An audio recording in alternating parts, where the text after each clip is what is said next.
Eu preciso te contar uma coisa. Não porque eu mereça ser ouvido, não porque eu seja o herói dessa história, porque eu não sou. Eu sou o homem que errou, o homem que destruiu o que tinha de melhor nas mãos e só percebeu o tamanho do estrago quando já não havia como desfazer. Mas eu preciso te contar, porque guardar isso dentro do peito virou um peso que eu não consigo mais carregar sozinho. E porque talvez, só talvez, se eu colocar tudo para fora, você entenda como um homem que parecia ter tudo conseguiu perder o que realmente importava. O meu nome é Nelson, tenho 45 anos, sou sócio de uma incorporadora imobiliária, tenho carro importado, cobertura no melhor bairro da cidade, nome respeitado no mercado. No papel, sou o tipo de homem que chegou lá. O tipo que os outros apontam em festas e dizem: aquele ali construiu tudo do zero. E é verdade, eu construí. Só que enquanto eu estava tão ocupado construindo lá fora, eu estava demolindo em casa. Tijolo por tijolo, sem perceber, ou pior, percebendo e escolhendo não olhar. Adriana entrou na minha vida quando eu tinha 38 anos. Ela tinha 25. Cabelos castanhos compridos, sorriso que demorava um segundo a mais para aparecer, como se ela precisasse ter certeza de que o motivo merecia. Eu me lembro do dia em que a vi pela primeira vez com uma clareza que até hoje me machuca. Era um evento de lançamento de um empreendimento. Ela estava lá como convidada de uma amiga. E quando ela virou para falar com alguém do outro lado da sala, eu fiquei parado, feito idiota, no meio daquele salão lotado, sem conseguir desviar o olhar. 2 anos depois, a gente se casou. E eu preciso que você entenda uma coisa antes de qualquer julgamento. Eu amei a Adriana de verdade. No começo, amei com tudo que eu tinha. Ela era a mulher mais dedicada que eu já conheci. Cuidava da casa, do casamento, de mim, sem nunca fazer disso um sacrifício. Ela fazia parecer natural, fácil. E talvez tenha sido esse o meu primeiro erro, confundir facilidade com garantia. Confundir uma mulher que não reclamava com uma mulher que estava bem. Os primeiros 3 anos foram bons. Depois virou rotina. Depois a rotina virou distância. Depois a distância virou silêncio. E no silêncio, eu fiz a coisa mais covarde que um homem casado pode fazer. Conheci Débora numa segunda-feira de outubro. Ela tinha 30 anos, loira, corretora de imóveis da minha própria incorporadora. Entrou na reunião de vendas com uma apresentação afiada e uma confiança que eu não via faz tempo. Débora não era como Adriana, não tinha aquela calma profunda, aquela paciência. Ela era barulho, era movimento, era novidade. E eu que estava sufocando dentro de uma rotina que eu mesmo havia criado, confundi novidade com solução. A traição começou devagar, como começa sempre, sem que a gente perceba que já atravessou a linha. Primeiro foi um jantar de trabalho, depois uma mensagem tarde da noite, depois um fim de semana em que eu disse para Adriana que tinha uma reunião em outra cidade, e reservei um quarto de hotel para 2 num resort a 300 quilômetros de casa. Durante 2 anos, eu vivi 2 vidas. 2 vidas, 2 versões de mim mesmo. Em casa, era o marido que chegava cansado, que comia o jantar que Adriana preparava, que dormia do lado dela sem tocá-la como deveria, que acordava e ia embora sem perceber que estava indo embora de verdade. Não só do apartamento. Com Débora era outro homem, mais leve, ou pelo menos eu achava que era. Hoje eu sei que não era leveza, era irresponsabilidade. Tem uma diferença enorme entre as 2 coisas, e eu demorei muito para aprender isso. Adriana não desconfiou, e isso me pesa mais do que qualquer coisa, porque não é que ela era ingênua. Adriana era uma mulher que confiava no marido porque nunca imaginou que o marido que ela tinha era capaz daquilo. A confiança dela não era burrice, era amor. E eu usei o amor dela como escudo durante 2 anos. A descoberta não foi dramática, não houve grito, não houve cena. Foi um e-mail corporativo encaminhado para o endereço errado. Eu tinha pedido para a assistente confirmar a reserva do hotel, aquele fim de semana específico, o resort, o quarto com varanda. Ela encaminhou para o endereço errado, para o endereço de Adriana, que era cadastrado no sistema da empresa porque ela havia feito uma consultoria de design de interiores para a gente 1 ano antes. Adriana abriu o e-mail numa tarde de terça-feira. Quando eu cheguei em casa naquela noite, ela estava sentada na mesa da cozinha, sem jantar preparado, sem barulho. O apartamento inteiro em silêncio. Ela tinha o notebook aberto na frente dela e na tela estava o e-mail. Reserva para 2. Hotel. Aquele fim de semana específico. O fim de semana em que eu disse que estaria em reunião. Ela não gritou. Me olhou e perguntou: quanto tempo? Eu poderia ter mentido. Poderia ter inventado alguma coisa, como fiz tantas outras vezes. Mas a expressão dela, aquela calma, que era na verdade o olho do furacão, me tirou qualquer capacidade de mentir. Eu disse: 2 anos. O silêncio que se seguiu foi o mais pesado da minha vida. Adriana fechou o notebook. Ficou olhando para a mesa por uns segundos. Depois levantou, foi até o quarto e eu ouvi a porta fechar. Não bateu. Fechou devagar. E por algum motivo aquela porta fechando devagar foi mais aterrorizante do que qualquer portada. Na manhã seguinte, eu tomei a decisão mais covarde que tomei na vida inteira. Em vez de lutar, em vez de pedir perdão de joelhos, de tentar reconstruir, de fazer o que um homem de verdade faria quando percebe que destruiu o que tinha de melhor, eu pedi o divórcio. Olha o tamanho da minha covardia. Eu traí por 2 anos, fui descoberto por acidente, e em vez de encarar as consequências, eu escolhi sair. Porque ficar significava olhar nos olhos de Adriana todo dia e ver o reflexo do homem que eu havia me tornado. E esse homem eu não queria conhecer. Disse para ela: eu não te amo mais. A Débora me faz sentir vivo. Eu disse isso para a mulher que me amou por 7 anos, que fez café para mim toda manhã, que decorou nosso apartamento com as próprias mãos, que dormiu do meu lado em cada noite sem saber que eu estava traindo ela. Eu disse isso para ela como se fosse simples, como se 7 anos de casamento fossem uma fase que tinha prazo de validade e o prazo tinha vencido. O divórcio foi rápido. Eu tinha os melhores advogados da cidade. Conhecia todo mundo no mercado, tinha dinheiro, tinha influência. Adriana não tinha nada disso. Ficou com um apartamento pequeno e uma pensão por 1 ano. Eu fiquei com a empresa, com a cobertura, com a vida nova que eu queria tanto. Na época, eu achei que tinha sido justo. Hoje eu sei que foi uma vergonha. Mas tem uma coisa que eu não sabia. Uma coisa que a Adriana sabia e escolheu não me contar. Na semana em que assinamos o divórcio, naquela mesma semana, Adriana já havia descoberto que estava grávida. 8 semanas. Do último fim de semana que passamos juntos. Ironicamente, tinha sido a noite em que ela tentou me reconectar. Quando ela preparou um jantar especial, acendeu velas, colocou aquela música que a gente ouvia no começo do casamento. Ela estava tentando salvar o que eu já havia decidido abandonar. E naquela noite, sem saber, a gente criou uma vida. Ela sabia que estava grávida e não me contou. Assinou o divórcio, saiu e levou o segredo no ventre. E eu, completamente alheio a tudo isso, cego de tudo que realmente importava, fui celebrar meu recomeço com Débora.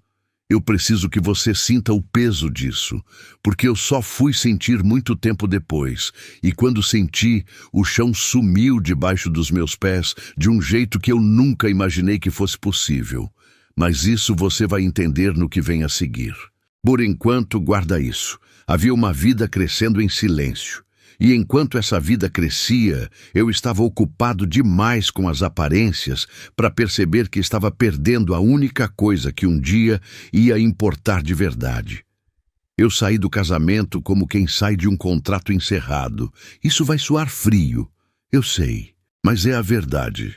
E eu prometi que ia ser honesto contigo nessa conversa, mesmo quando a honestidade me faz parecer exatamente o que eu fui. Um homem que reduziu 7 anos de uma vida compartilhada a uma assinatura num papel e uma mudança de endereço. Adriana pegou as coisas dela num sábado de manhã. Eu não estava lá. Não porque eu tivesse sido expulso, porque eu escolhi não estar. Porque ver as caixas, ver os quadros saindo da parede, ver os espaços vazios onde a vida dela havia ficado marcada, eu sabia que não ia aguentar. Não de culpa, de alívio. E o alívio me envergonhava mais do que qualquer outra coisa. Então, eu fui para o escritório naquele sábado. Fingi que tinha trabalho urgente. Fiquei olhando para a planilha sem ler nada. E quando voltei para a cobertura à noite, o apartamento estava diferente. Não vazio, porque eu tinha meus móveis, minha televisão, meu uísque na prateleira. Mas diferente de um jeito que eu não sabia nomear na época. Hoje eu sei, estava sem presença. A presença de Adriana tinha ido junto com as caixas, e o espaço que sobrou não era silêncio, era ausência. São coisas diferentes, e a ausência dói de um jeito que o silêncio não dói. Débora entrou na cobertura na semana seguinte com 2 malas e um sorriso de quem ganhou. Eu deixei, porque era o que eu queria, certo? Era para isso que eu tinha destruído um casamento. Para isso que eu tinha olhado nos olhos de Adriana e dito aquelas palavras horríveis. Então eu precisava querer, precisava sorrir de volta, abrir espaço no armário, reorganizar a vida. E eu fiz tudo isso com a eficiência de quem resolve um problema logístico. Débora era animada, era barulhenta da forma certa, enchia o apartamento de energia. Durante algum tempo funcionou. Durante algum tempo, eu consegui convencer a mim mesmo de que tinha feito a escolha certa. Adriana, enquanto isso, havia sumido.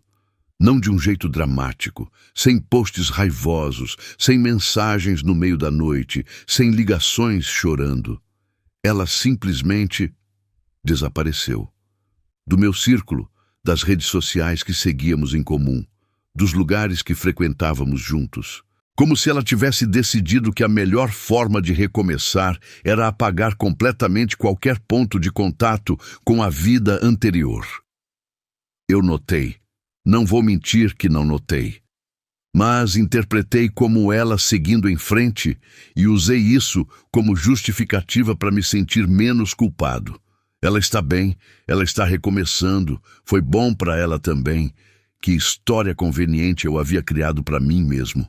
O que eu não sabia, o que eu não tinha como saber porque havia escolhido não saber, é que Adriana havia se mudado para o apartamento pequeno que ficou dela no divórcio e estava enfrentando sozinha uma realidade que eu não consigo imaginar sem sentir o estômago virar.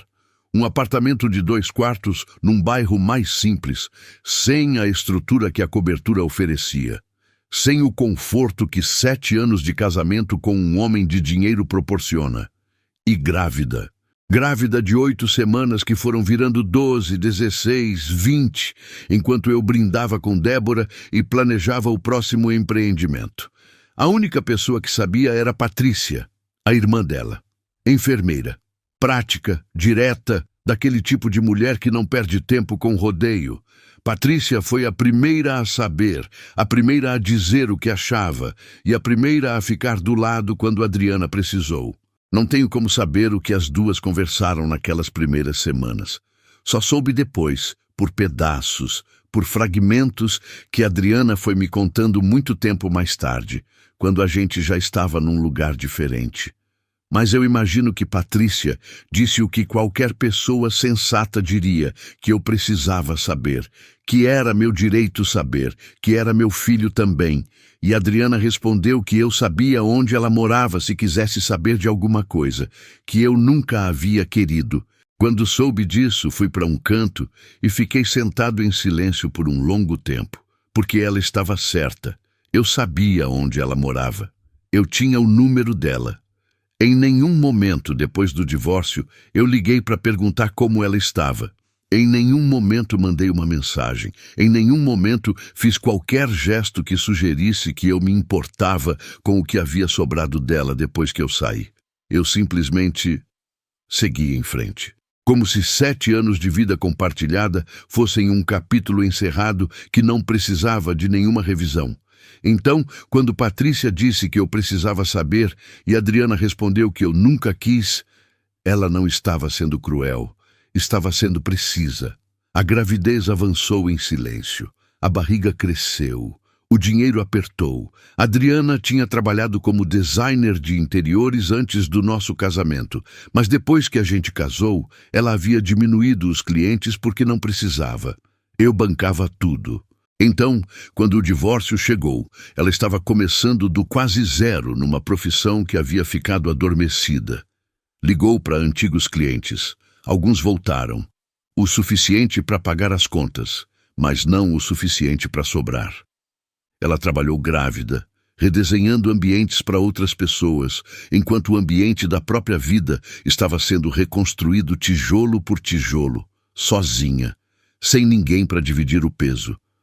Enquanto isso, eu e Débora anunciamos o noivado. 3 meses depois do divórcio. 3 meses. Olha o tamanho da minha pressa. Olha o tamanho da minha necessidade de provar que havia feito a escolha certa, de transformar a traição numa história de amor, de dar uma narrativa bonita para uma coisa que nasceu feia. A festa de noivado foi coberta pela coluna social. Fotos no Instagram, no Facebook, em todos os lugares onde pessoas do nosso círculo viviam a vida pública. Eu de terno, Débora de vestido vermelho. O sorriso que eu sorria nas fotos era o mesmo sorriso das fotos do meu casamento com Adriana. E eu não percebi isso na época. Só percebi quando alguém me mostrou as 2 imagens lado a lado, muito depois. O mesmo sorriso. Como se eu fosse um ator que repete a mesma cena com atriz diferente e acha que é uma história nova. Patrícia mandou as fotos para a Adriana, não por maldade, por proteção. Porque achava que Adriana precisava saber o que estava acontecendo, precisava estar preparada para a eventualidade de cruzar com alguém do círculo social que fosse perguntar. Adriana viu as fotos. Eu sei disso porque ela me contou depois.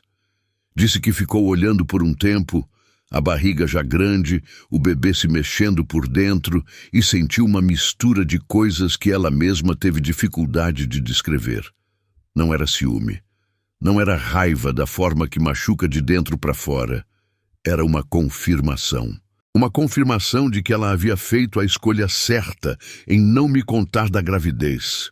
Porque um homem que 3 meses depois do divórcio já estava noivando com a amante, não era um homem que merecia a notícia de uma vida chegando.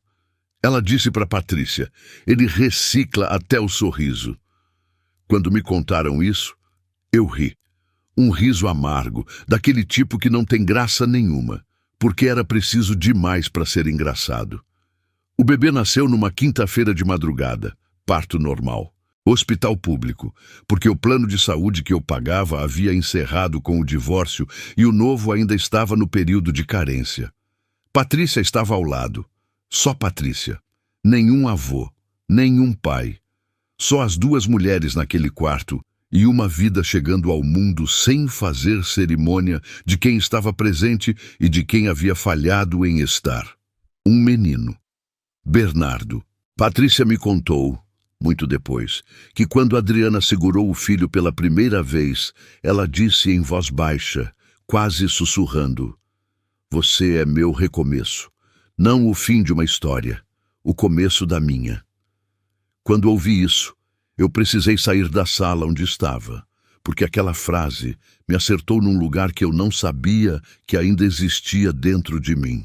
Ela havia transformado o que poderia ser o maior peso da vida dela, uma gravidez sozinha, abandonada, sem estrutura, no fundamento de um novo começo. Sem mim, apesar de mim. Bernardo era a minha cara. Isso Patrícia disse imediatamente, ali mesmo na maternidade, olhando para o bebê recém-nascido, embrulhado no coeiro. O nariz. o queixo levemente quadrado, a expressão séria com que dormia, aquela testa levemente franzida, como quem está processando algo importante mesmo no sono. Patrícia olhou e disse: "Meu Deus, Adriana, esse menino é um xerox do pai." E Adriana respondeu sem hesitar: "Ele é um xerox meu. O pai é detalhe. Eu sou o detalhe. O homem que criou uma vida e não sabia que a havia criado. O homem que estava do outro lado da cidade, planejando o casamento com outra mulher, enquanto um filho seu nascia num hospital público às 3 da manhã, com a mãe segurando sua própria mão, porque não havia mais ninguém.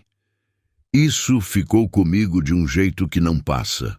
E não deve passar. Mas o que aconteceu depois, o que Adriana decidiu naquela noite, olhando para o filho no berço enquanto eu marcava a data do casamento com Débora, isso mudou tudo. Porque ela tomou uma decisão. Não de raiva, não de vingança. Uma decisão fria, calculada, com uma precisão que eu não esperava de ninguém, muito menos da mulher que eu havia subestimado por 7 anos. E quando essa decisão chegou até mim, chegou no momento mais público, mais imprevisto e mais incontornável que ela poderia ter escolhido. Mas isso ainda vai demorar um pouco para acontecer. Por enquanto, guarda uma imagem. Um bebê dormindo num berço simples, num apartamento pequeno, com a cara do pai que não sabe que ele existe. E uma mãe olhando para esse bebê com uma calma que não é resignação. É planejamento. O relógio já estava contando. Tem uma coisa que eu preciso que você entenda antes de qualquer julgamento sobre o que Adriana fez. Existe uma diferença enorme entre vingança e verdade. Parece sutil quando você lê assim, numa frase só, mas na prática as duas coisas são completamente distintas, no combustível, na intenção, no resultado. Vingança é jogar uma bomba e sair correndo, não importa quem fica sob os escombros. Verdade é entrar de cabeça erguida, colocar os fatos na mesa e deixar que cada pessoa presente tire suas próprias conclusões. Vingança quer destruir. Verdade quer existir. Adriana queria verdade. Eu só entendi isso muito depois. Na época, quando soube o que ela havia planejado, minha primeira reação foi chamar de vingança. Porque era mais fácil. Chamar de vingança significava que ela era a vilã, que havia agido por impulso, por baixeza, por rancor. Chamar de verdade significava encarar que ela havia agido com mais dignidade do que eu havia demonstrado em 2 anos de traição e um divórcio covarde. E encarar isso doía mais do que qualquer outra coisa. Então, deixa eu te contar como foi. Do começo. Bernardo tinha pouco mais de 3 meses quando o casamento foi marcado. Data definida, salão reservado, convites enviados. 300 convidados. O mais caro da cidade. Eu e Débora havíamos escolhido tudo juntos. O cardápio, a banda, o buquê, o champanhe francês que ia ser servido na entrada. Eu me lembro de ter pensado naquele período de planejamento que aquilo era o que eu queria. Uma festa grande, um recomeço público, uma declaração de que a minha vida havia virado a página e o novo capítulo era melhor do que tudo que veio antes. A lista de convidados incluía pessoas do nosso antigo círculo social. Pessoas que haviam frequentado a nossa casa quando eu ainda era casado com Adriana. Pessoas que a conheciam, que haviam comido na mesa dela, que haviam recebido a hospitalidade que ela oferecia com uma generosidade que eu nunca soube valorizar direito. Eu convidei essas pessoas para celebrar o meu novo casamento sem pestanejar. Sem me perguntar nenhuma vez o que Adriana sentiria ao saber que os amigos em comum haviam recebido convite para a festa do meu segundo casamento antes de completar 1 ano do nosso divórcio. Isso não era crueldade calculada. Era pior. Era indiferença. Eu simplesmente não pensei nela, e a indiferença machuca de um jeito que a crueldade deliberada às vezes não consegue alcançar. Patrícia foi quem trouxe a notícia. Não mandou mensagem. Foi pessoalmente ao apartamento de Adriana numa tarde de domingo, com Bernardo no colo, e disse diretamente: O casamento dele é daqui a 3 semanas e tem gente que era sua amiga na lista de convidados. Adriana ficou quieta por um tempo. Depois olhou para o filho dormindo nos braços da irmã. Olhou por um longo momento. Aquela testa franzida de bebê que era idêntica à minha. Aquele nariz que qualquer pessoa que me conhecesse reconheceria em 2 segundos. E algo se acomodou dentro dela. Não raiva, não o tipo de raiva que grita e quebra coisas. Um outro tipo. Mais fundo, mais firme, mais perigoso do meu ponto de vista, embora eu não soubesse disso ainda. Ela disse a Patrícia: ele vai saber, mas vai saber do jeito que eu escolher e no momento que doa mais. Patrícia ficou olhando para a irmã por um segundo. Depois disse: Adriana, você está pensando em ir no casamento dele. Não foi pergunta, e Adriana não negou. O que se seguiu foi uma discussão que durou horas, de acordo com o que Patrícia me contou depois, porque Patrícia não é do tipo de esconder nada. E quando a gente finalmente começou a se falar de verdade, ela me contou cada detalhe com uma precisão de enfermeira que documenta procedimento.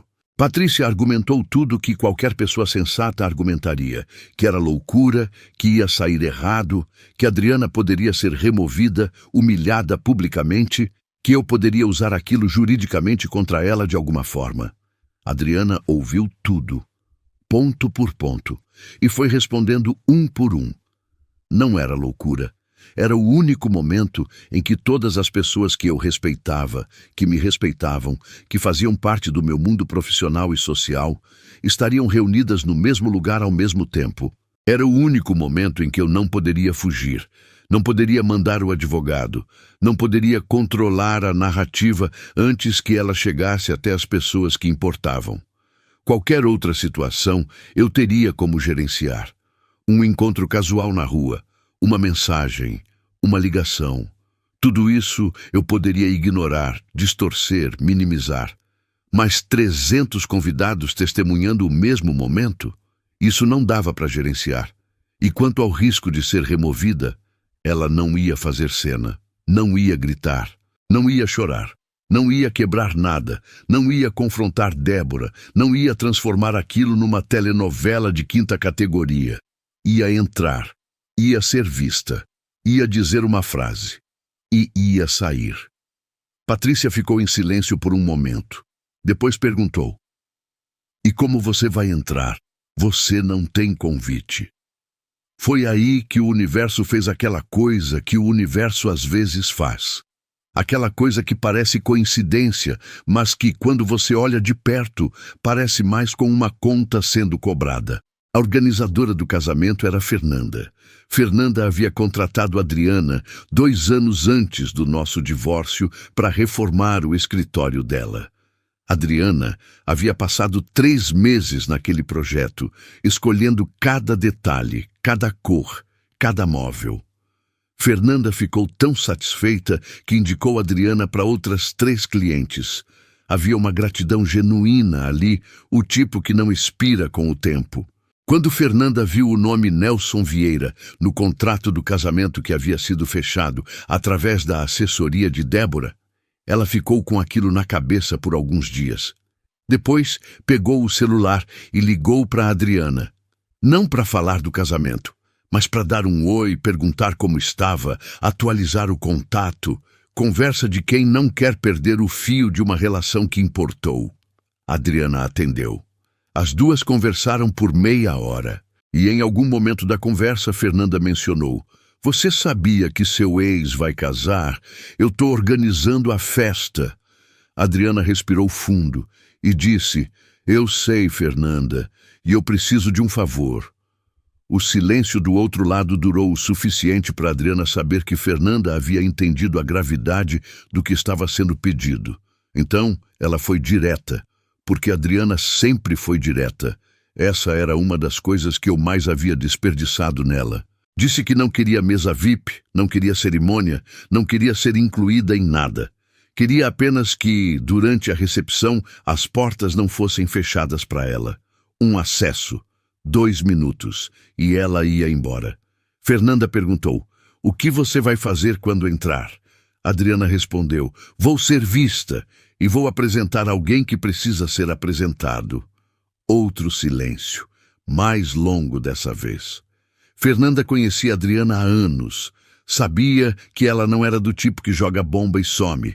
Sabia que havia uma medida, uma contenção naquela mulher que a maioria das pessoas subestimava exatamente porque era silenciosa. O silêncio de Adriana nunca foi fraqueza, era precisão. Fernanda sabia disso. Disse: Adriana, se isso virar cena, eu perco o cliente e a reputação. Adriana: não vai virar cena, eu prometo, você me conhece. Agui Fernanda, depois de um terceiro silêncio, que deve ter durado uma eternidade para Adriana, disse: eu vou deixar a porta lateral desbloqueada durante a recepção. O segurança de lá é o Marcos. Eu vou falar com ele. Você entra, faz o que precisa fazer e sai. Se alguém me perguntar, eu não sabia de nada. Adriana disse: obrigada, e desligou. Patrícia, que havia ouvido o lado da conversa que dava para ouvir, ficou olhando para a irmã. Disse: você vai mesmo fazer isso? Não era mais pergunta, era constatação.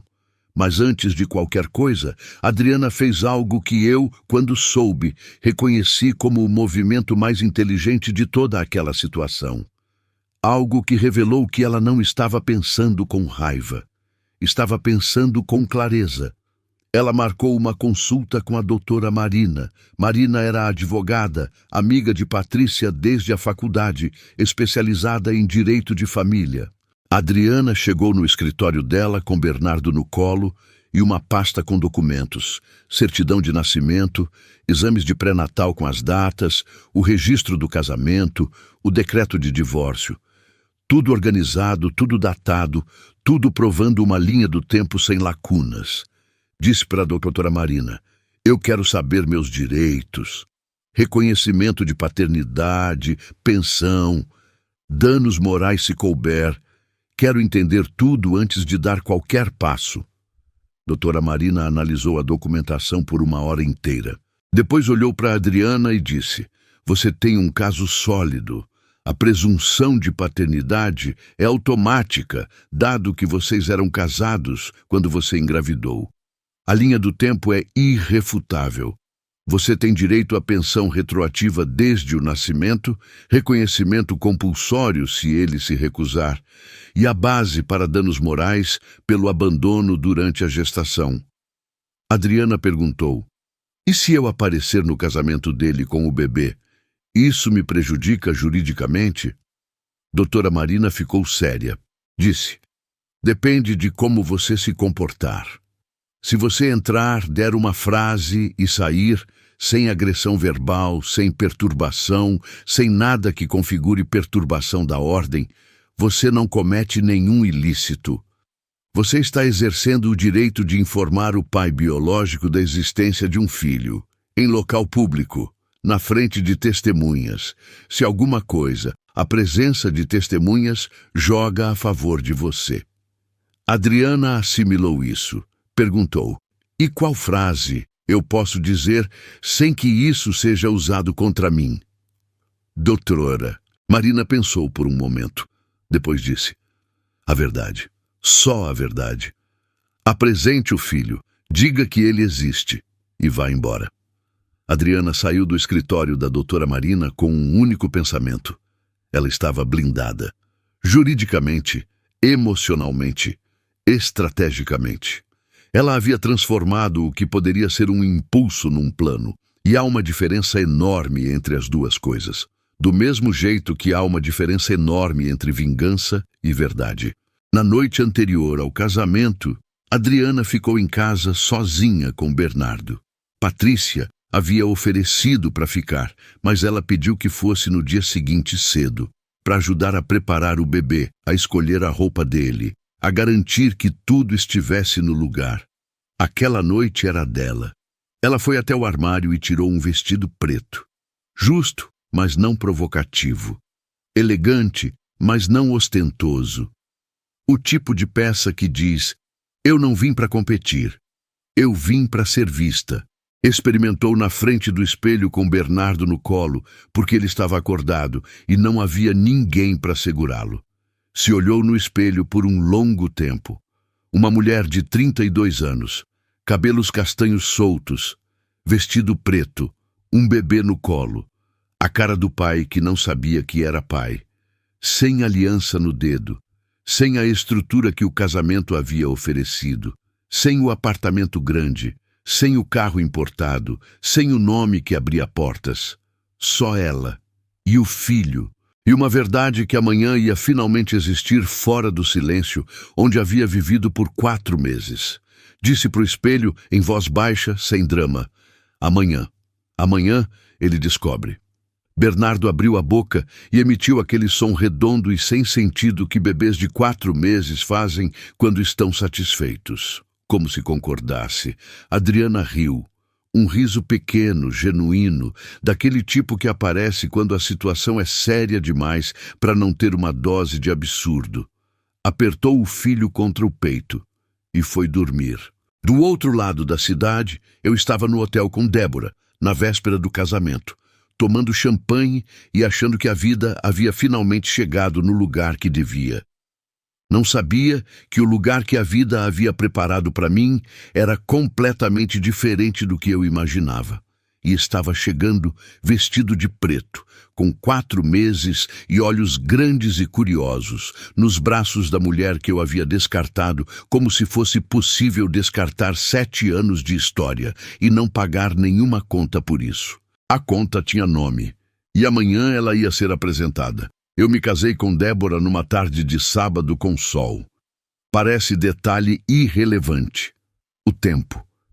Mas eu me lembro do sol porque eu olhei para a janela da sacristia antes de entrar na igreja e pensei: até o clima está do meu lado. Aquele pensamento, aquela soberba tranquila de homem que está acostumado a ter o mundo organizado do jeito que quer. Até o sol havia comparecido para validar as minhas escolhas. Eu era um idiota completo. E o sol não sabia disso, mas o universo sabia. A cerimônia foi no início da tarde, igreja cheia, famílias, sócios, parceiros de negócio, amigos de anos, conhecidos do mercado imobiliário, pessoas que eu havia cultivado durante décadas de trabalho duro. Minha mãe estava na primeira fileira de azul, com aquela expressão que eu não soube ler na época, mas que hoje reconheço com clareza. Não era felicidade. Era uma mulher tentando parecer feliz porque o filho precisava acreditar que ela aprovava, e ela não queria estragar o dia. Dona Mercedes sempre foi assim. Protegia a mim antes de me confrontar. Só que proteção demais, às vezes, é o que impede o filho de aprender o que precisa aprender. Débora entrou na igreja com um vestido que havia custado mais do que o carro que Adriana dirigia quando a conheci. Véu longo, buquê de flores brancas, o sorriso de quem conquistou o que queria. E eu estava lá no altar, de smoking escuro, gravata de seda, os sapatos que haviam custado R$2.000, esperando por ela com a convicção inabalável de quem está exatamente onde deveria estar. Os votos foram ditos, a aliança foi colocada. O padre pronunciou as palavras de sempre. Nos beijamos. A igreja aplaudiu. Eu me lembro de ter pensado naquele momento exato, com a boca ainda perto da de Débora, e o aplauso dos 300 convidados preenchendo o espaço entre as colunas de mármore. Consegui. Reconstruí. Esse é o começo. Não era o começo. Era o último momento de uma ilusão antes que ela se desfizesse completamente. A recepção foi num salão que eu havia alugado por um valor que hoje me envergonha mencionar. Lustres de cristal que desciam do teto como cachoeiras de luz. Mesas com toalhas de linho branco e arranjos de flores, que Débora havia escolhido com a decoradora por 3 meses. Uma banda ao vivo que tocava no fundo com aquele volume exato que permite conversa sem precisar gritar. Champanhe francês gelado, sendo servido por garçons de colete. 300 pessoas vestidas com o melhor que tinham, circulando, cumprimentando, brindando. Era uma festa linda, eu preciso admitir isso, era genuinamente linda. E era completamente vazia de tudo que importa. Mas eu ainda não sabia disso. A primeira dança foi a coisa que Débora havia planejado por semanas. A música, o coreógrafo que havia dado 3 aulas para a gente aprender os passos básicos, o momento em que o holofote fecharia em cima de nós dois, no centro do salão, enquanto o resto das luzes diminuía. Eu dancei com ela como havia treinado. Ela estava radiante. O salão assistia, alguém filmava, alguém fotografava. O momento estava sendo documentado em tempo real, por pelo menos 40 celulares apontados na nossa direção.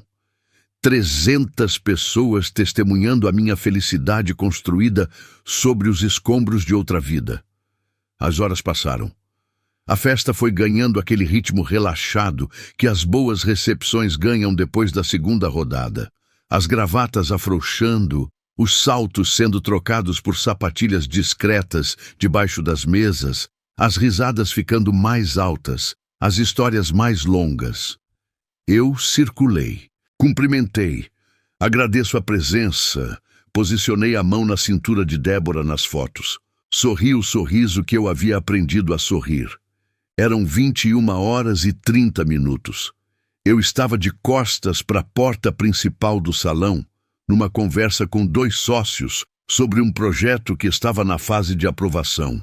Débora estava a uns 5 metros de mim, recebendo cumprimentos de uma prima que havia viajado de outro estado.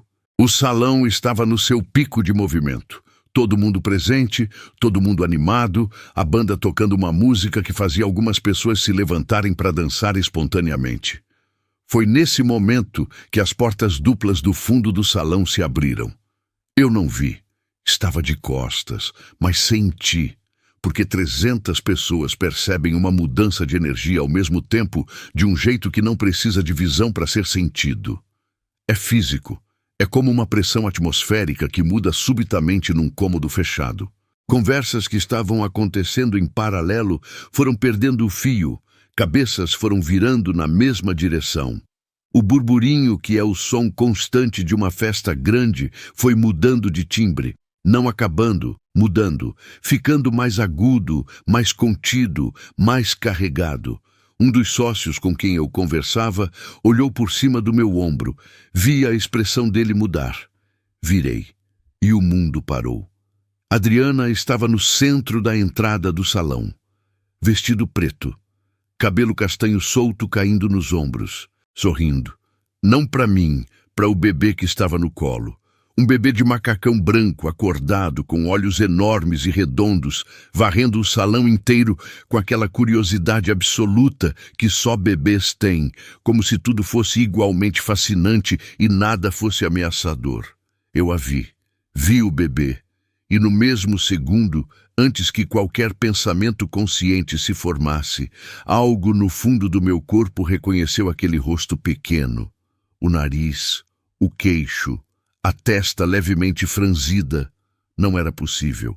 Não era. Eu não conseguia terminar o pensamento.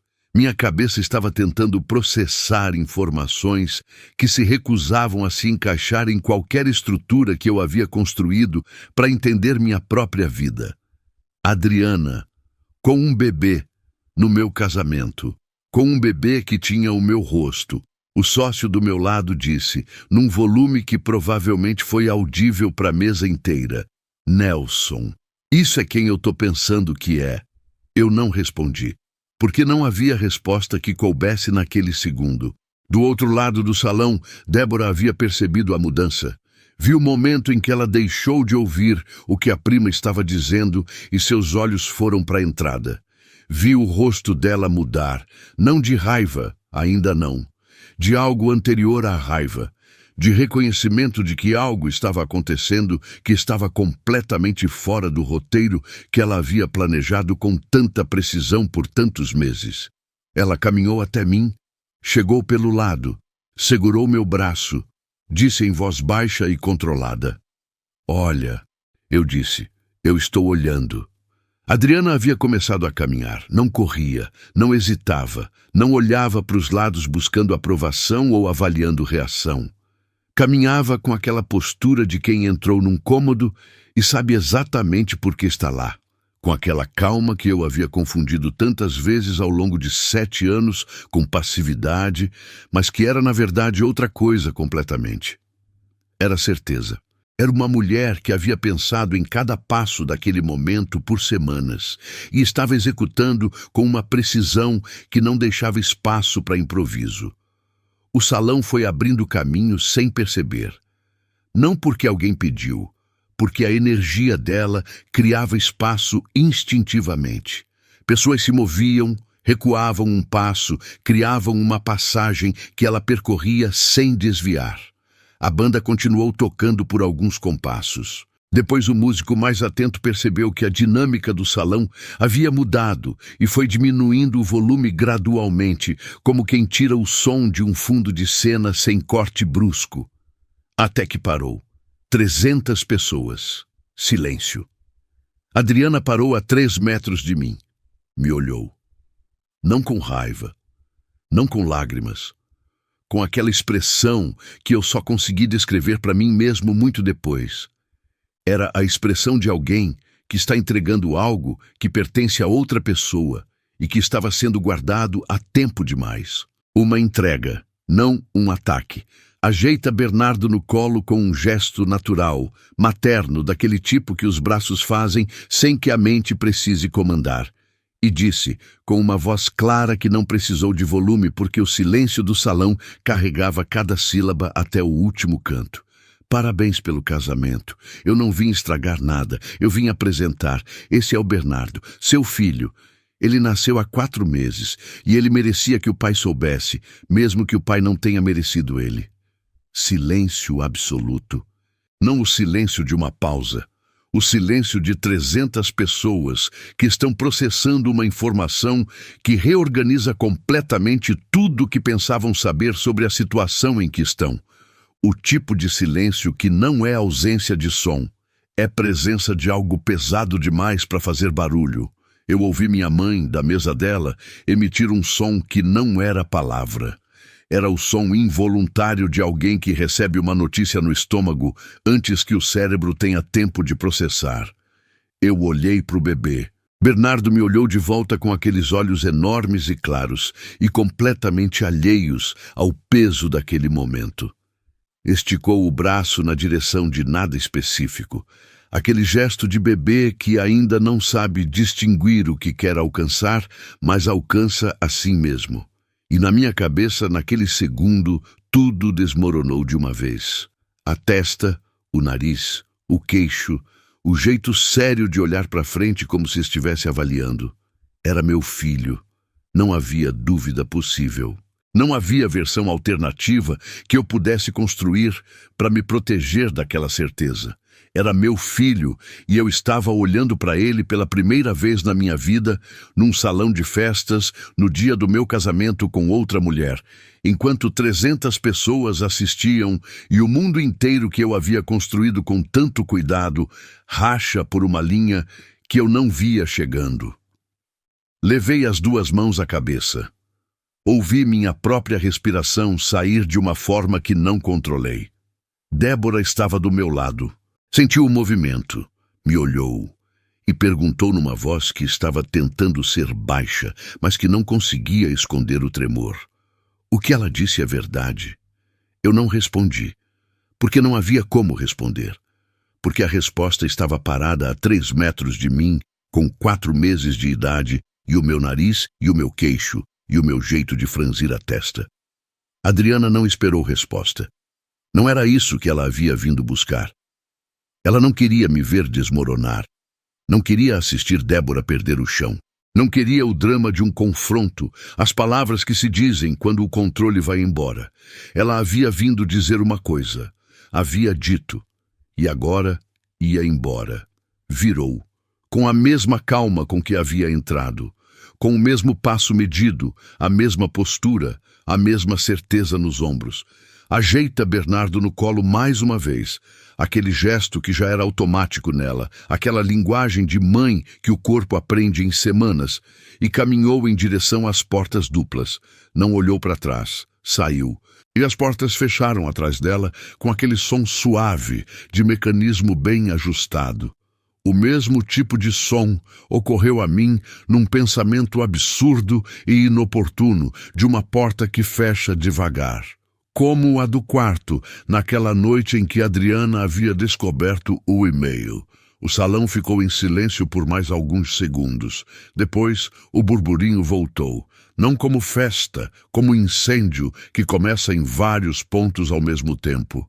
Sussurros. Celulares descendo das alturas onde haviam sido levantados para filmar e indo para baixo, para grupos de WhatsApp, para mensagens que já estavam sendo digitadas. A banda ficou parada sem saber se havia sinal para continuar. Débora me olhava. Eu não conseguia desviar os olhos da porta por onde Adriana havia saído. Ela perguntou de novo, desta vez sem tentar controlar o volume. Nelson, o que ela disse é verdade? E eu, o homem de smoking, com a aliança nova no dedo, no dia do seu segundo casamento, cercado de 300 pessoas que haviam acabado de assistir uma cena que nenhum deles ia esquecer, eu finalmente olhei para Débora e não disse nada, porque o silêncio já era a resposta, e nós dois sabíamos disso. A verdade havia entrado vestida de preto com 4 meses de idade e saído pela mesma porta sem pedir licença. Não havia destruído nada com as mãos. Havia apenas existido.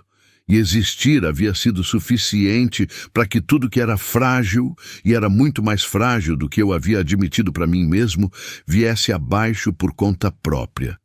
Eu gastei R$500 mil construindo uma noite perfeita. Adriana gastou 2 minutos desfazendo-a, e ela nem precisou forçar nada. A verdade é assim, não precisa de esforço, só precisa de presença. E naquela noite, pela primeira vez em 4 meses, a verdade havia finalmente aparecido. Eu preciso ser honesto contigo sobre o que aconteceu depois que aquela porta fechou. Não a porta do salão. Essa eu já te contei. A porta do quarto do hotel. A que fechou às 11 da noite de um sábado que deveria ter sido o começo de uma lua de mel de 15 dias em Lisboa, com passagens de primeira classe e um hotel com vista para o Tejo que eu havia reservado 6 meses antes. Essa porta fechou diferente. Fechou com Débora do lado de dentro e eu do lado de fora por uns 30 segundos, até ela abrir de novo e me olhar com uma expressão que eu nunca havia visto nela. Não era raiva. Raiva eu sabia reconhecer em Débora. Ela não escondia quando estava com raiva. Era outra coisa. Era aquele olhar de pessoa que está fazendo uma conta mentalmente e descobrindo que os números não fecham de jeito nenhum. Não importa quantas vezes refaça o cálculo. Entrei. A porta fechou atrás de mim. O quarto era exatamente o que eu havia pedido.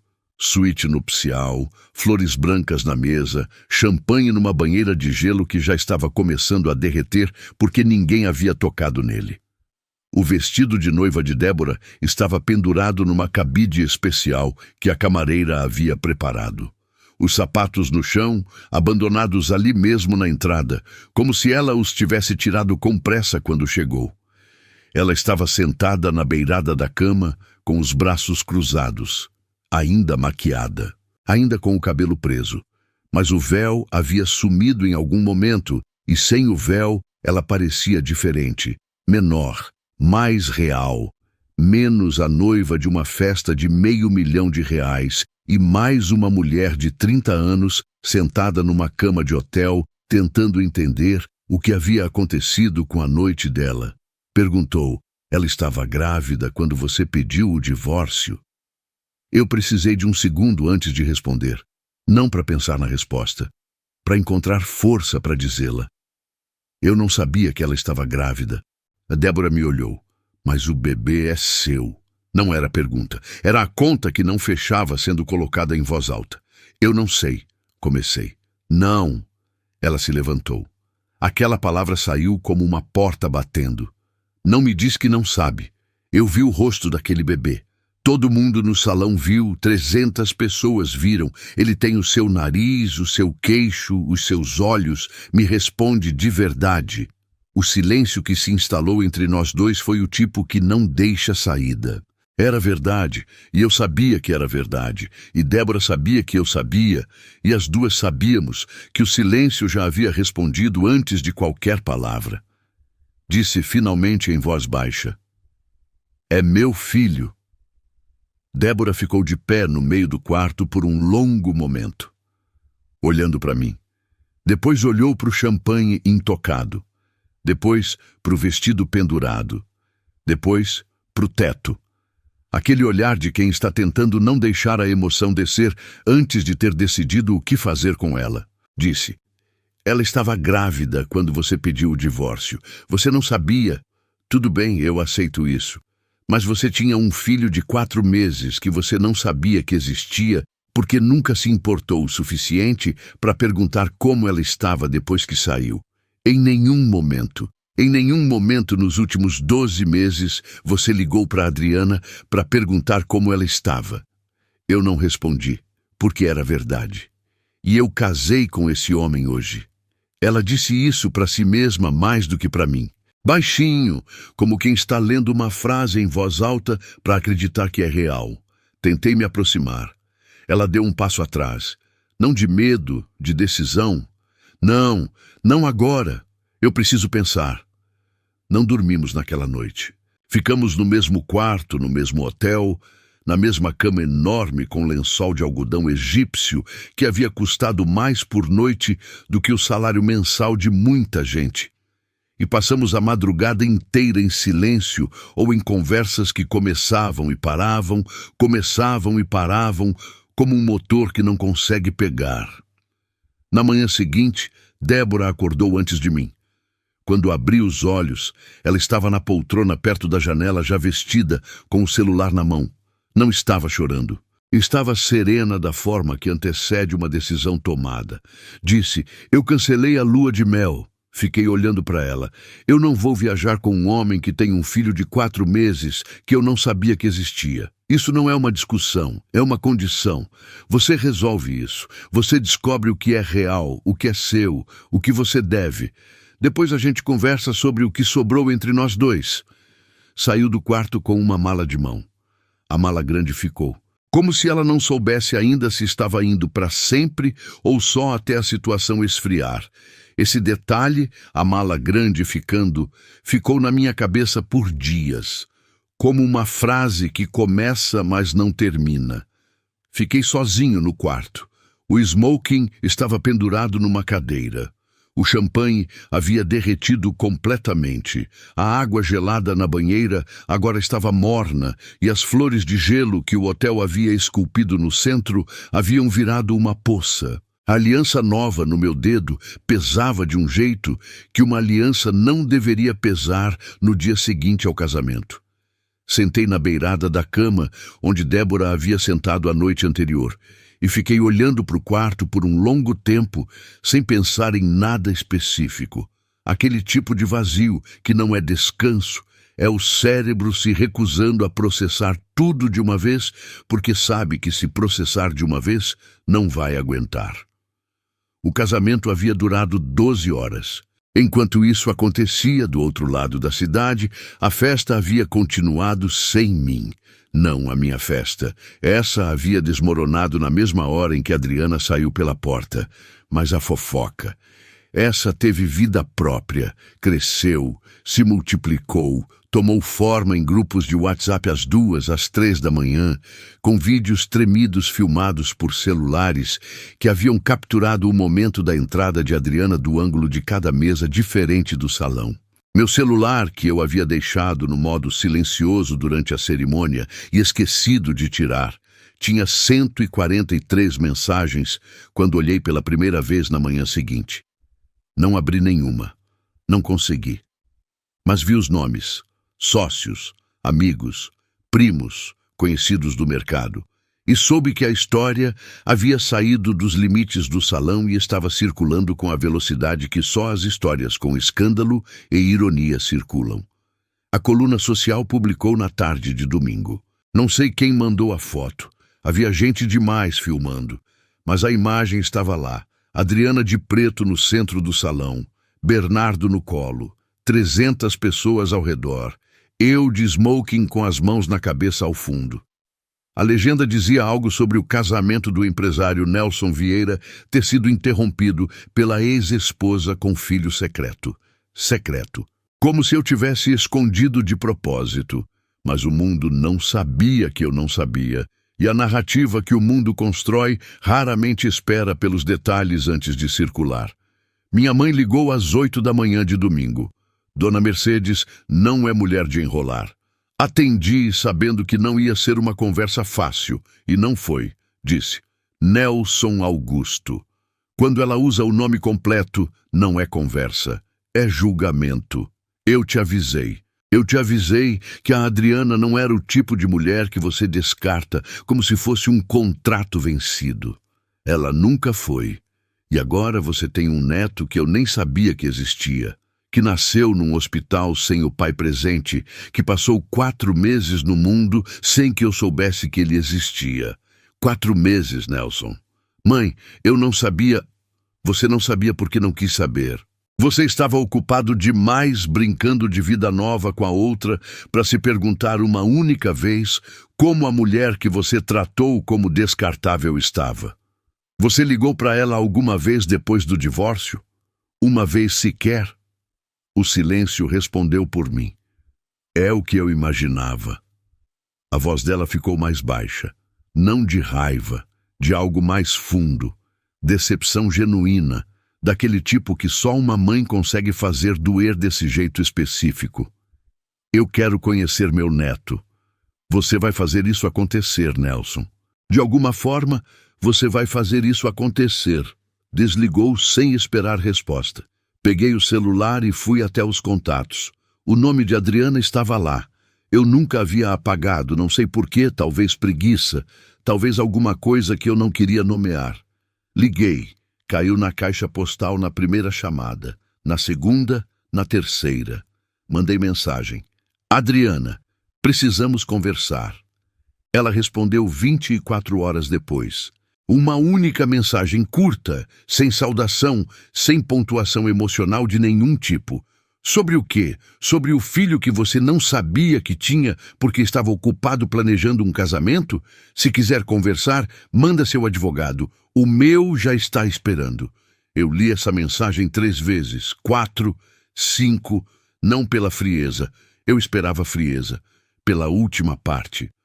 O meu já está esperando. Ela havia se preparado.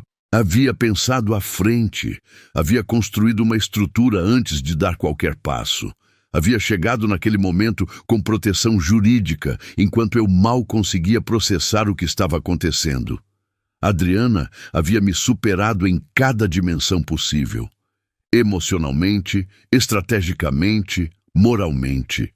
E eu estava sentado num quarto de hotel de lua de mel cancelada, com uma aliança no dedo e um filho que nunca havia visto dormindo do outro lado da cidade. Havia chegado a hora de parar de fugir e começar a encarar. Só que encarar, eu ainda não sabia como fazer isso direito, mas ia aprender. A notificação judicial chegou numa terça-feira de manhã.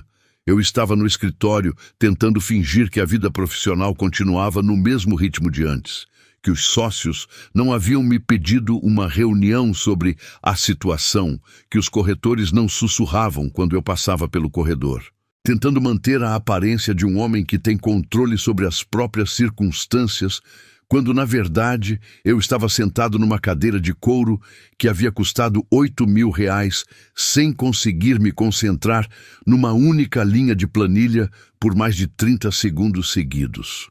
O envelope chegou pelo meu advogado, que me ligou antes mesmo de eu abrir e disse, com aquela voz de quem está prestes a dar uma notícia que preferia não dar: Nelson, você recebeu uma ação, reconhecimento de paternidade, pensão alimentícia retroativa ao nascimento e danos morais pelo abandono durante a gestação. A advogada dela é a doutora Marina Souza. Conheço o trabalho dela. É sólido, muito sólido. Abri o envelope. Li cada página devagar. E quanto mais eu lia, mais entendia a dimensão do que Adriana havia construído em silêncio enquanto eu estava ocupado planejando festa de casamento. A linha do tempo era irrefutável. Data do casamento, data do divórcio, data calculada da concepção, data do nascimento. Tudo documentado, tudo datado, tudo alinhado com uma precisão que não deixava lacuna para nenhuma narrativa alternativa. A presunção de paternidade era automática, dado que estávamos legalmente casados quando ela engravidou. Não havia como contestar a base sem parecer ridículo diante de qualquer juiz. Meu advogado disse: "Você quer que eu entre com contestação? Posso pedir DNA, ganhar tempo?" Eu fechei o envelope. "Entra com o pedido de DNA." Ele ficou em silêncio por um segundo. "Você tem dúvidas sobre a paternidade?" "Não." "Então por quê?" "Porque eu preciso de tempo para pensar." Que era a coisa mais covarde que eu poderia ter dito, e eu sabia disso enquanto dizia. Mas era a verdade. Eu não estava pedindo DNA porque duvidava. Estava pedindo porque, enquanto o resultado não chegava oficialmente, eu podia continuar vivendo naquele espaço nebuloso onde a realidade ainda não havia se cristalizado completamente em papel com valor jurídico. Adriana respondeu ao pedido de DNA no mesmo dia. A doutora Marina mandou uma única linha de resposta ao meu advogado. A autora aceita imediatamente. Quanto antes, melhor. O resultado vai dizer o que o espelho já diz. Quando meu advogado me leu essa frase, eu precisei me levantar e ir até a janela do escritório, ficar olhando para a rua por um tempo, porque havia uma precisão naquela frase que me acertou num lugar que documentos jurídicos sozinhos não alcançam. O que o espelho já diz. Ela sabia, Patrícia sabia, todo mundo que havia visto Bernardo sabia. O DNA era uma formalidade para um mundo que já havia dado o veredicto sem laboratório. O exame foi feito numa quinta-feira. O resultado chegou 12 dias depois. 99,99%. Bernardo era meu filho. Eu li o número no papel e fiquei sentado na mesa da sala de jantar da cobertura por não sei quanto tempo com o documento na mão, sozinho. Débora havia levado a mala grande 2 dias depois da lua de mel cancelada, e o apartamento havia voltado àquela ausência que eu já conhecia. Só que desta vez, mais pesada, porque não havia nem a memória recente de presença para contrabalançar. 99,99%. Minha mãe havia mandado uma foto no dia anterior. Não sei como ela havia conseguido, provavelmente através de algum contato com Patrícia, que Dona Mercedes havia localizado com aquela determinação de avó que não aceita obstáculo. A foto era de Bernardo sorrindo. Um sorriso de bebê de 4 meses, todo gengiva, aquele sorriso que bebês dão antes de entender o que é sorriso. Puramente reflexo de um organismo que está descobrindo que existe e que existir pode ser agradável. Olhei para a foto, depois para o papel, depois para o nada. Os primeiros 4 meses, o primeiro sorriso que aparecia nessa foto. A primeira madrugada que Adriana havia enfrentado sozinha, com Patrícia às vezes e às vezes só ela mesma, levantando no escuro para um bebê que chorava sem saber nomear o que precisava. O primeiro banho. A primeira vez que ele segurou um dedo. A primeira vez que reconheceu o rosto da mãe e sorriu especificamente para ela. Tudo isso havia acontecido sem mim. Não porque eu havia sido impedido, porque eu nem sabia que havia algo acontecendo. E eu não sabia por que havia escolhido, com toda a eficiência de um homem acostumado a gerenciar o que entra e o que sai da própria vida, não saber. Débora ligou naquela tarde. Primeira vez desde que havia levado a mala. "O resultado saiu?" perguntou. Ela já sabia, não precisava perguntar. Estava me dando a chance de dizer em voz alta. "Saiu. 99,99. Silêncio. Depois, eu casei com um homem que abandonou a mulher grávida para ficar comigo. Eu não sabia que ela estava. Você não sabia porque não perguntou. A voz dela estava calma, perigosamente calma. daquele tipo que é o resultado de dias pensando e chegando numa conclusão que já não dói porque já foi processada. Você não perguntou porque não se importava o suficiente. E agora eu preciso me perguntar, o que me garante que um homem que não se importou o suficiente para perguntar como a mulher que amou por 7 anos estava depois de um divórcio, vai se importar o suficiente comigo daqui a 3, 4, 5 anos? Eu não tinha resposta, porque era uma pergunta honesta que merecia uma resposta honesta, e a resposta honesta era que eu não sabia. Que eu havia demonstrado repetidamente que era capaz de uma indiferença que eu mesmo não havia reconhecido como indiferença enquanto estava praticando. Débora disse, eu pedi a anulação. A palavra ficou suspensa no ar do apartamento vazio por um longo momento. Débora, não tem conversa aqui, Nelson. Eu não estou com raiva. Estou sendo prática. 4 meses de casados. Nunca fomos para a lua de mel. Nunca construímos nada de verdade, porque a verdade chegou antes que a gente tivesse tempo de construir. Anulação é o caminho mais limpo para nós dois. Desligou. Eu fiquei com o celular na mão olhando para o nada. Segundo casamento. 4 meses. Anulado. Na semana seguinte, os sócios pediram a reunião que haviam anunciado há dias. Sentamos em volta da mesa de vidro da sala de reuniões, a mesma onde eu havia tomado centenas de decisões de negócio ao longo de anos. E o sócio mais velho, Geraldo, que havia me conhecido quando eu tinha 28 anos e não tinha nada, me olhou com aquela expressão de homem que preferia estar em qualquer outro lugar e disse, Nelson, a nossa operação depende de reputação. Construtora, incorporadora, a gente vende sonho antes de vender imóvel. As pessoas precisam confiar no nome que está no contrato. O que aconteceu no seu casamento está nos grupos, nas colunas, nos corredores dos outros escritórios. Você precisa resolver sua vida pessoal de um jeito que pare de aparecer nas páginas erradas. Não era ameaça. Era um diagnóstico, e diagnósticos honestos doem mais do que ameaças porque não tem inimigo para culpar. Saí da reunião, entrei no elevador, e quando as portas fecharam e fiquei sozinho naquele espaço pequeno espelhado, me vi no reflexo e pensei em Bernardo. Eu tinha gastado R$500 mil num casamento que havia durado 12 horas. Tinha perdido a segunda esposa em 4 meses.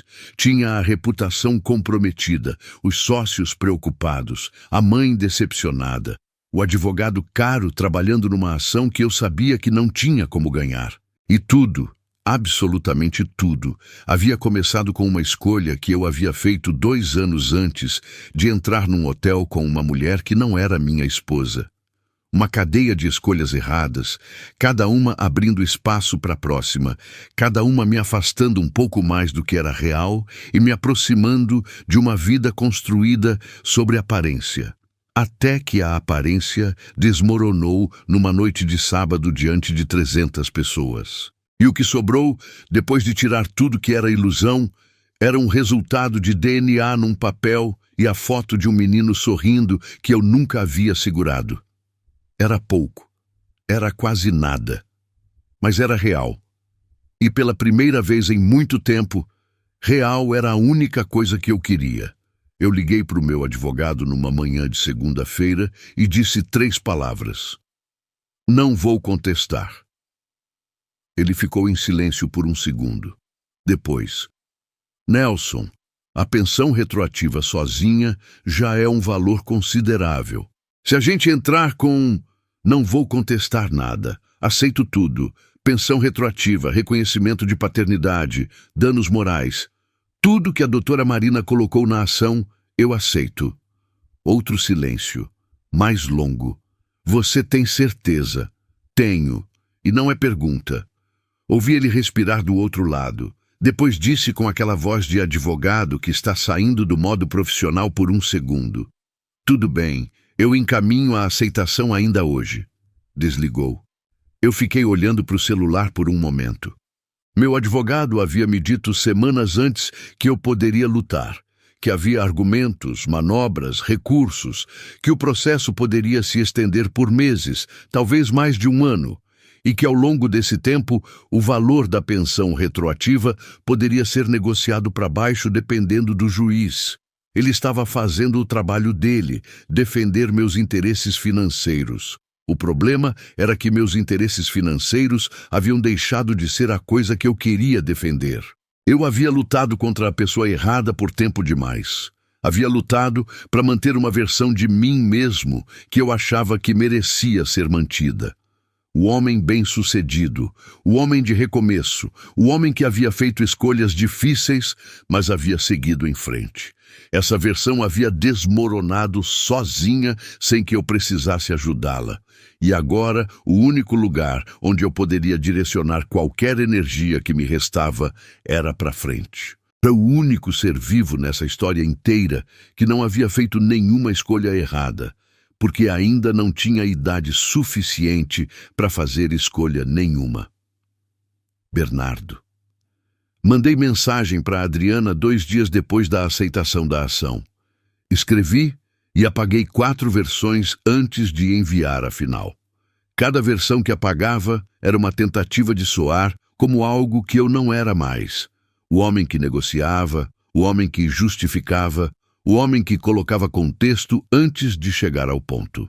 A versão final tinha 3 linhas. Adriana, a ação foi aceita na íntegra, sem contestação.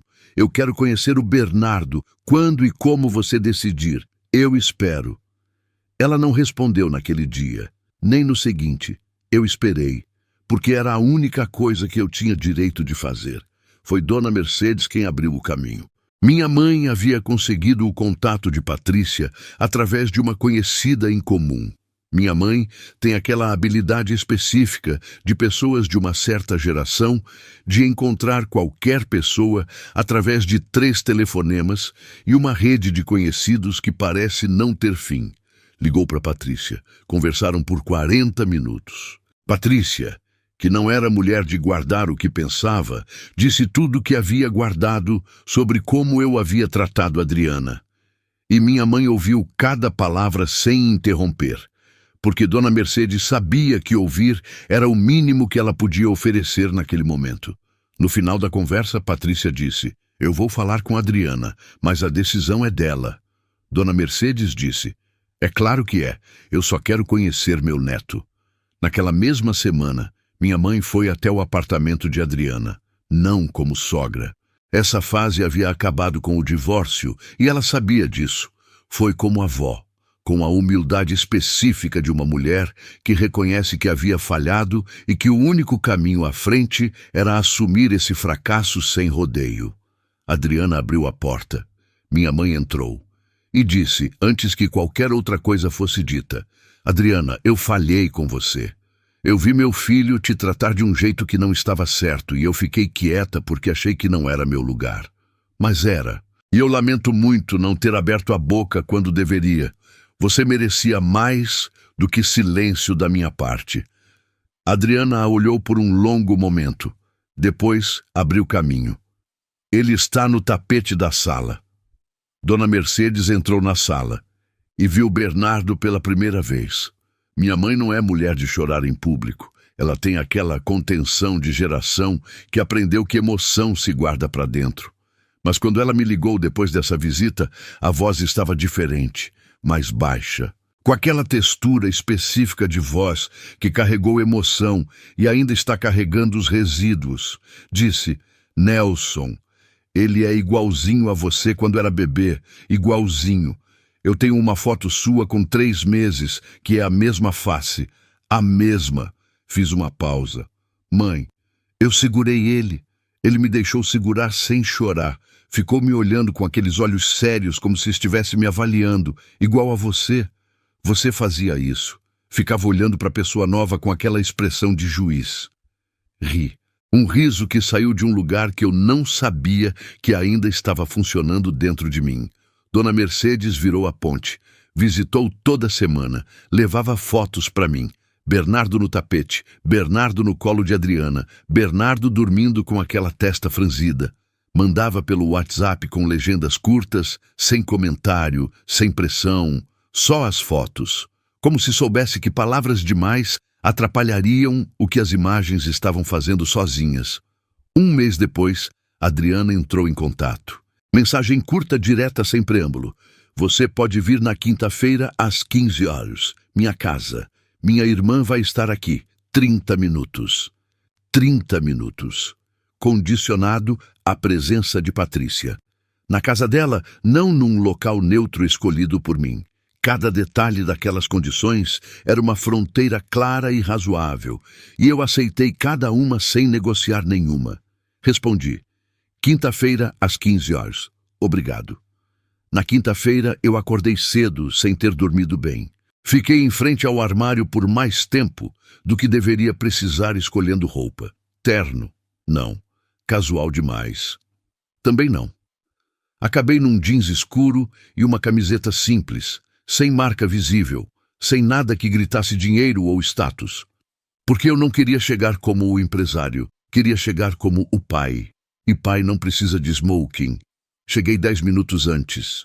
Fiquei no carro por esses 10 minutos, porque chegar adiantado parecia ansiedade demais.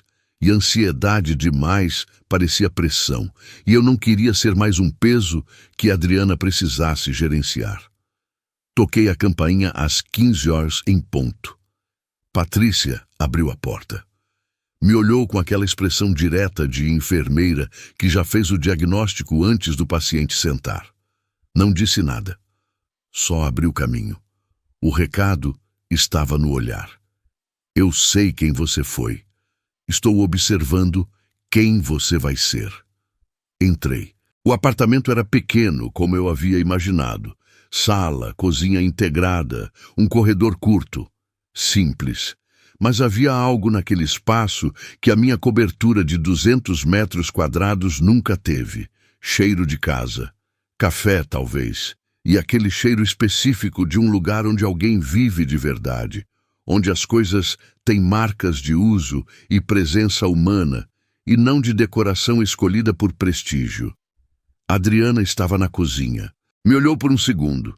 Sem calor, sem hostilidade, com aquela neutralidade cuidadosa de quem está administrando uma situação que exige controle. Acenou levemente com a cabeça. Não disse nada. E então eu olhei para a sala. Bernardo estava no tapete, de costas para mim, sentado, aquele sentar instável de bebê que ainda está aprendendo a equilibrar o próprio peso, com as mãozinhas espalmadas no tapete para se apoiar. Na frente dele havia uma caixa de blocos de plástico coloridos espalhados. Ele pegava um, olhava, colocava de lado, pegava outro. Processo totalmente sério, totalmente absorto, o mundo inteiro reduzido àqueles blocos e àquela investigação silenciosa. Eu fiquei parado na entrada da sala. Não sabia como fazer isso. Nenhum manual, nenhuma experiência, nenhum negócio que eu havia construído me havia preparado para aquele segundo específico. O segundo em que você está a 2 metros do filho que nunca conheceu e não sabe qual é o movimento certo. Bernardo sentiu a presença. Bebês sentem antes de ver. É alguma coisa primária, anterior à linguagem. Virou devagar com aquele equilíbrio precário e me olhou. Me olhou com aqueles olhos que eram os meus olhos, com aquela testa que era a minha testa, com aquela expressão séria e avaliativa que minha mãe havia descrito e que eu estava vendo ao vivo pela primeira vez. Nos olhamos por um segundo, que durou muito mais do que um segundo. Depois ele estendeu o braço na minha direção, aquele gesto sem alvo definido, puramente instintivo, com um bloco vermelho na mão. Oferecendo, sem saber quem eu era, sem saber nada, só oferecendo porque estava com um bloco na mão e havia uma pessoa nova na sala e oferecer parecia o gesto natural. Eu me abaixei, fui até ele devagar, ajoelhei no tapete, estendi a mão e peguei o bloco. Bernardo riu. Um riso de bebê. Redondo, sem motivo específico, aquele tipo de alegria que existe antes da pessoa aprender que precisa de razão para estar feliz. Me mostrou os outros blocos. Eu peguei um. Ele pegou de volta. Me deu outro. A troca mais simples que existe, sem nenhuma sofisticação, sem nenhum peso. Eu estava chorando. Não me planejei chorar. Não percebi quando começou. Só percebi quando o bloco na minha mão ficou embaçado. E eu entendi que havia lágrimas e que eu não tinha nenhuma vontade de contê-las, porque conter seria desonesto com aquele momento que eu não merecia, mas que estava recebendo mesmo assim. Patrícia, da porta, viu. Ficou quieta. Adriana, da cozinha, viu. Ficou quieta também. Os 30 minutos viraram 1 hora. Ninguém reclamou. Na saída, parei diante de Adriana.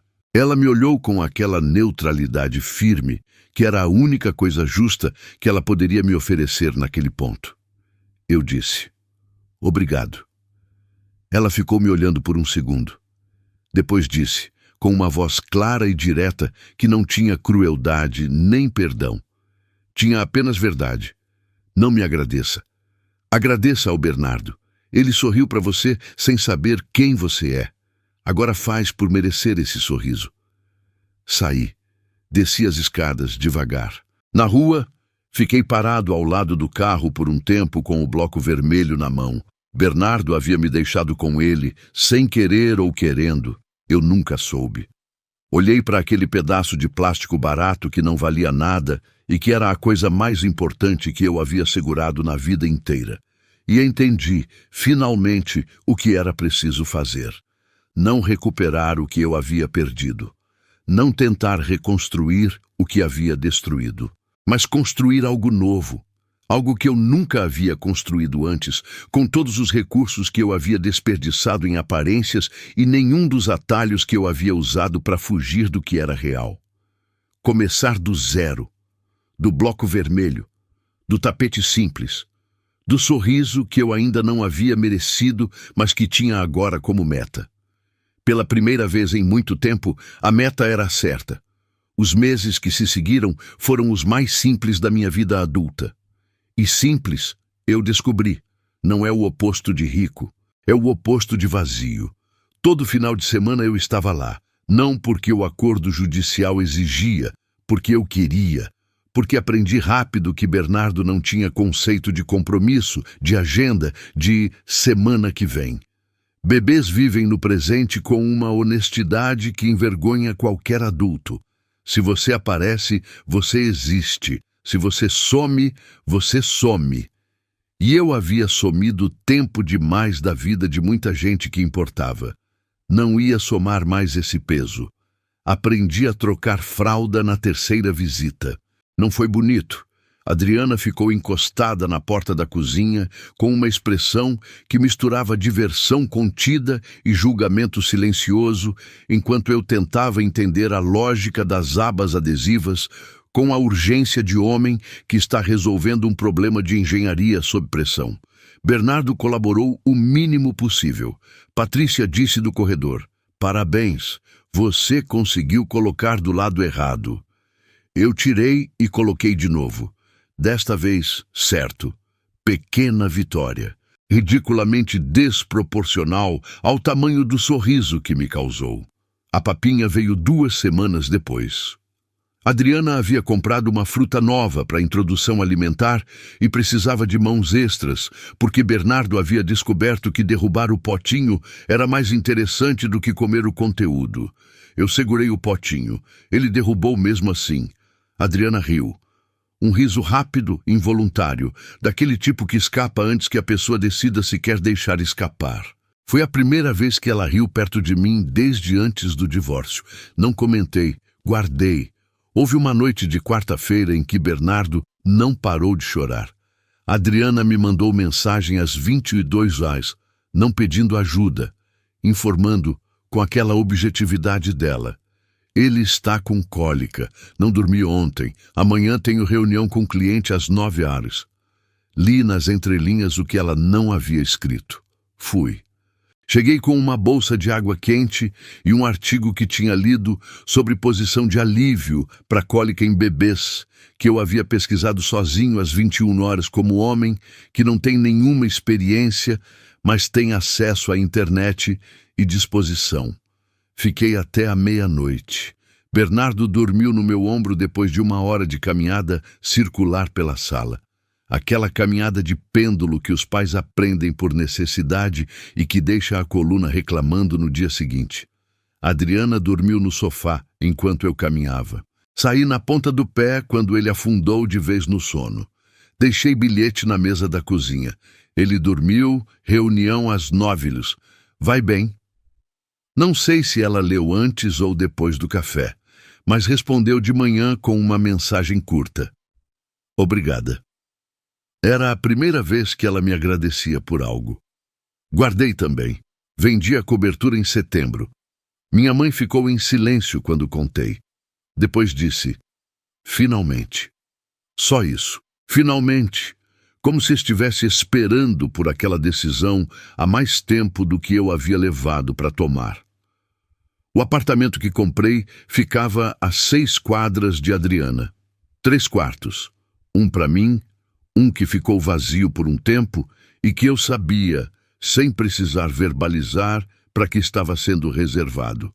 Sem cobertura, sem vista panorâmica, sem aquela sensação de estar acima de tudo que eu havia confundido por anos com segurança. Térreo de um prédio simples, com uma pracinha na frente, onde crianças andavam de bicicleta nos fins de tarde. Dona Mercedes visitou na primeira semana. Andou pelos cômodos devagar, passou a mão na parede da sala, olhou pela janela para a pracinha, virou para mim e disse, pela primeira vez, meu filho fez algo inteligente fora do escritório. Ri. Ela riu junto. Foi a primeira vez que rimos juntos em muito tempo.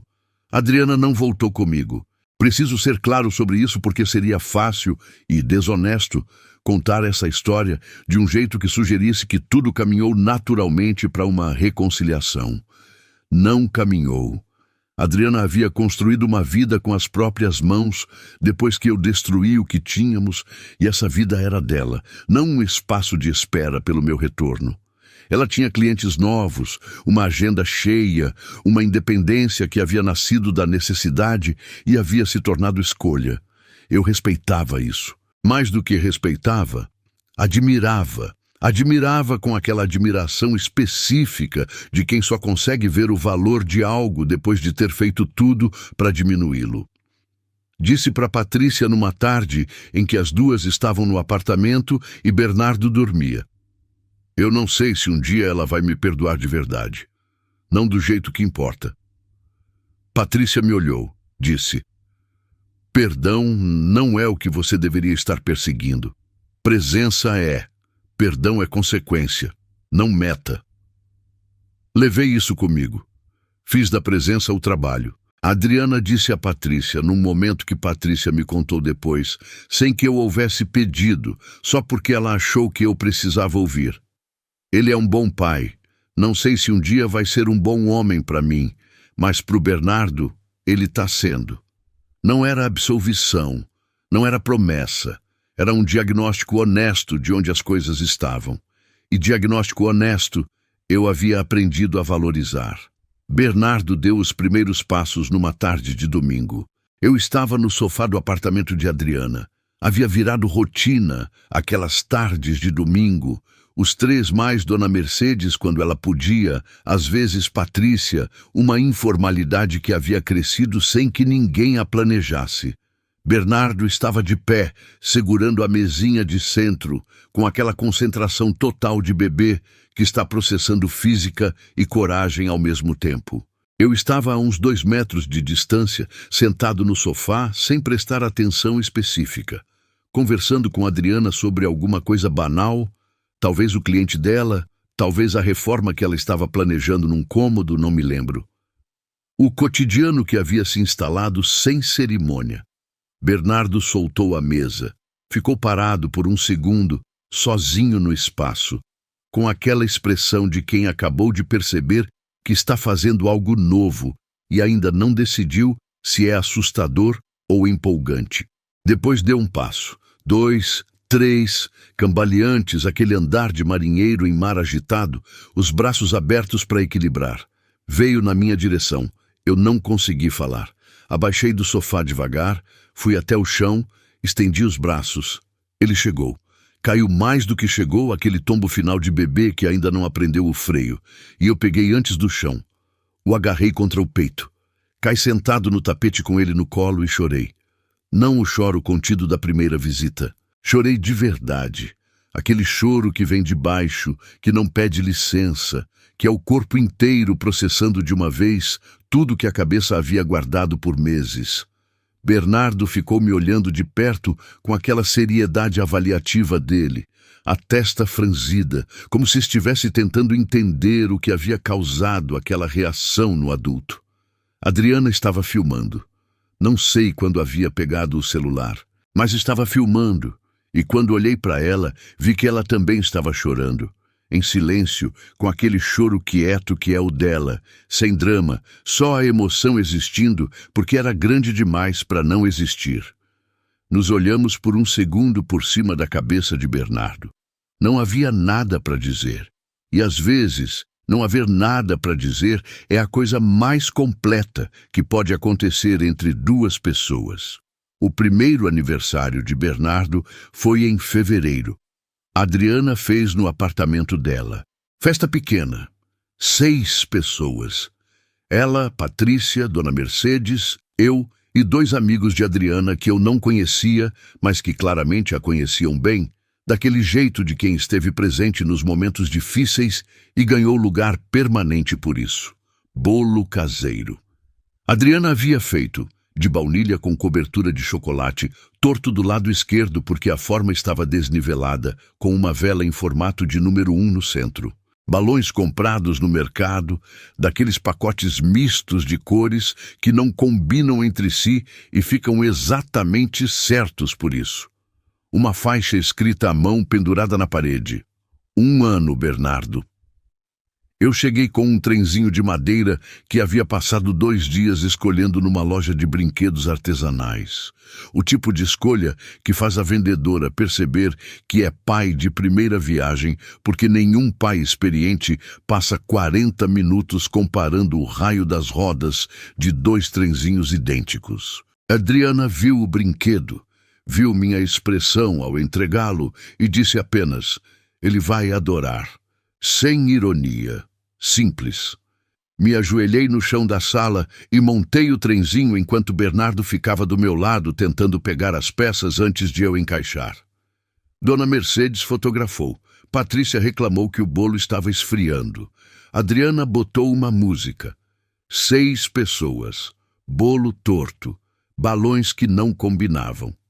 Pensei no salão de cristal, nos lustres, no champanhe francês, nos 300 convidados de terno e vestido de festa, na banda ao vivo, no R$500.000 que eu havia depositado na conta de fornecedores para construir uma noite que havia durado 12 horas antes de desmoronar. E depois olhei para a sala, para Bernardo com o trenzinho, para Dona Mercedes chorando de felicidade discretamente num canto, para Patrícia cortando o bolo com aquela eficiência de quem não deixa a cerimônia atrapalhar a tarefa, para Adriana descalça na cozinha buscando os pratinhos. Adriana levantou a xícara de café, não champanhe, café daquele que ela fazia forte, com canela, que eu havia reencontrado como cheiro de casa nesses meses todos, e disse: "Ao Bernardo, que nasceu no silêncio e trouxe barulho para a vida de todo mundo." Levantei a xícara. Dona Mercedes levantou a dela. Patrícia levantou. Os amigos de Adriana levantaram. Bernardo, sem entender nada e entendendo tudo, pegou um bloco, sempre os blocos, e bateu na mesinha à sua frente com aquela força desproporcionalmente entusiasmada de bebê que descobriu que objetos fazem barulho. Todo mundo riu. Eu ri com todo mundo, de verdade, daquele jeito que eu havia esquecido que existia. Não o riso de festa, não o riso de performance social, não o riso de homem que está exatamente onde deveria estar, segundo o roteiro que ele mesmo escreveu. O riso de quem está onde precisa estar, porque construiu isso tijolo por tijolo, começando pelos escombros do que havia derrubado. Mais tarde, já quase todo mundo tendo ido embora, fiquei ajudando Adriana a recolher os pratinhos. Bernardo dormia no colo de Dona Mercedes no sofá. A cozinha cheirava a bolo e café, e aquele cheiro de festa pequena que fica no ar mesmo depois que os balões murcham.